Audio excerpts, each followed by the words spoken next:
দেখুন এই যে নামিয়ে নিয়েছি। যদি আমার রান্নাটা ভালো লাগে বন্ধুরা একটা ভালোবাসা দিয়ে দিও। এখন আমি নামিয়ে নিচ্ছি। এখন নমস্কার বন্ধুরা, উত্তরে কিচেনে সবাইকে স্বাগত। নতুন বন্ধু পুরনো বন্ধু সবার প্রতি রইল আমার অনেক অনেক ভালোবাসা। আজকে আমি নিয়ে এসেছি দেখুন মুরগির কলিজা এবং মেটো। আজকে এই দিয়ে দেখুন দারুণ স্বাদের রান্না করব। সঙ্গে নিয়েছি 4টে বেগুন নিয়েছি, 4টে রসুন নিয়েছি, কাঁচা লঙ্কা নিয়েছি, টমেটো নিয়েছি। দেখুন আমি কীভাবে বানাই। গ্যাসটা জ্বালিয়ে দিচ্ছি। কড়াইটা গরম হয়ে গেছে, আমি গ্যাস জ্বালিয়ে বসিয়ে দিয়েছি। তেল দিয়ে দিচ্ছি। আজকে রান্নাটা সরষের তেলেই করব। দেখুন এই যে দেখুন কলিজা মেটো আমি ভালো করে ধুয়ে পরিষ্কার করে নিয়ে চলে এসেছি। সঙ্গে দেবো 4টে রসুন, 4টে বেগুন। আজকে এই বেগুন দিয়ে এই কলিজাটা রান্না করলে না খেতে দারুণ হয়। দেখুন আমি কিভাবে বানাই। তেলটা গরম হয়ে গেছে, দিয়ে দিচ্ছি একটা তেজপাতা, 2টো লঙ্কা, 2টো দারচিনি, 4টে এলাচ আর 4টে লবঙ্গ আর গোটা জিরে।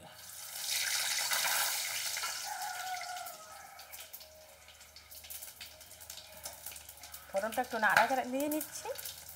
দেখুন দিয়ে দেবো পেঁয়াজ। আজকে পেঁয়াজ রসুন গোটা রেখেছি, পেঁয়াজ কুচি দিয়ে দিচ্ছি। একটা বড় সাইজের পেঁয়াজ কুচিয়ে নিয়েছি।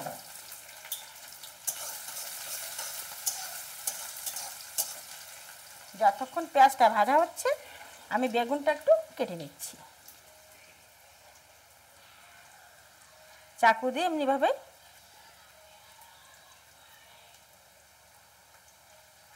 তো বেগুনগুলো আমি দুফালা করে কেটে নেব।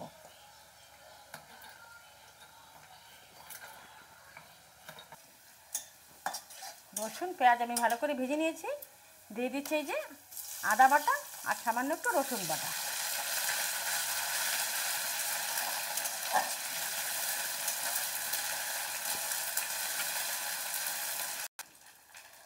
এই দেখুন বেগুনগুলো আমি এমনিভাবে দুফালো করে কেটে নিয়েছি। এই যে একটুও ভিতরে কোনো পোকা টোকা নেই, যে সুন্দর কেটে আমি ভিজিয়ে নিয়েছি।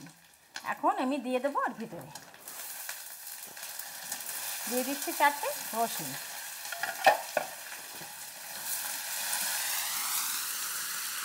বন্ধুরা, নতুন বন্ধু পুরনো বন্ধু যে যেখান থেকে ভিডিওটা দেখছেন প্লিজ বন্ধুরা একটা লাইক দিয়ে দেখা শুরু করবেন। আমার পুরনো বন্ধুদের অসংখ্য ধন্যবাদ আমার সঙ্গে থাকার জন্য। আর যারা নতুন বন্ধু তারা একটা সাবস্ক্রাইব করে পাশে থাকার অনুরোধ রইল। দেখুন দিয়ে দেবো একটা টমেটো, ঘষে নিয়েছি, টমেটোটা দিয়ে দিলাম। এটা হচ্ছে বাটা টমেটো।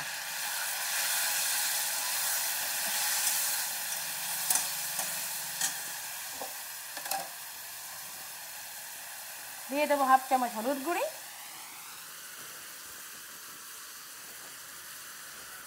1/2 চামচ ধনিয়া গুঁড়ি, 1/2 চামচ জিরা গুঁড়ি, 1/2 চামচ লঙ্কা গুঁড়ি।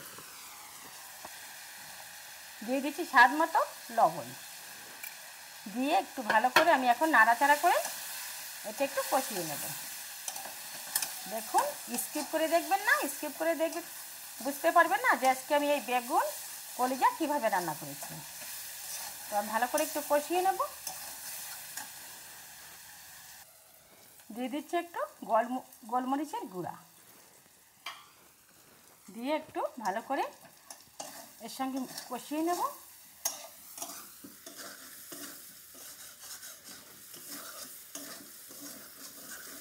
দেখুন ভালো করে কষিয়ে নিয়েছে।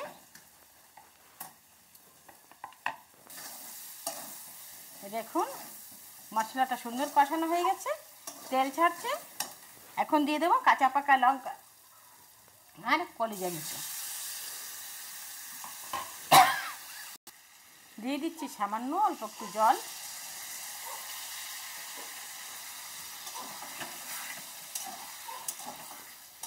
এখন একটু ঢেকে দেবো।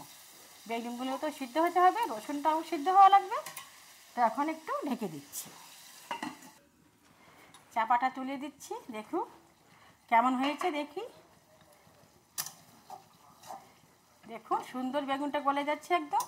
আর এভাবে বেগুনের সাথে এভাবে এই কষালে খেতে একদম অপূর্ব।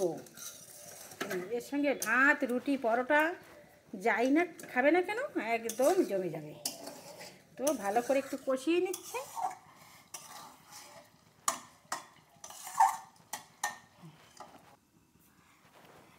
চাপাটা আবারও তুলে নিলাম। দেখুন গন্ধে একদম ঘর ময় করছে। এত সুন্দর গন্ধ বেরিয়েছে, মনে হচ্ছে এখনই খেয়ে নিই, কিন্তু এখন তো হয়নি। এবার দিয়ে দিচ্ছি দেখুন মেথি পাতা। এবার মেথি পাতা দিয়ে আর একটু কষিয়ে নেব সুন্দর। আজকে আর জল ব্যবহার করব না, এমনিই কষা থাকবে আর এমনিভাবেই খেতে দারুণ হয়। এবং বেগুন একদম গলে গেছে। দিয়ে দেবো সামান্য একটু জল, একদম হালকা একটু জল দিয়ে দিচ্ছি। জলটা দিয়ে আর একটু ঢেকে দেবো।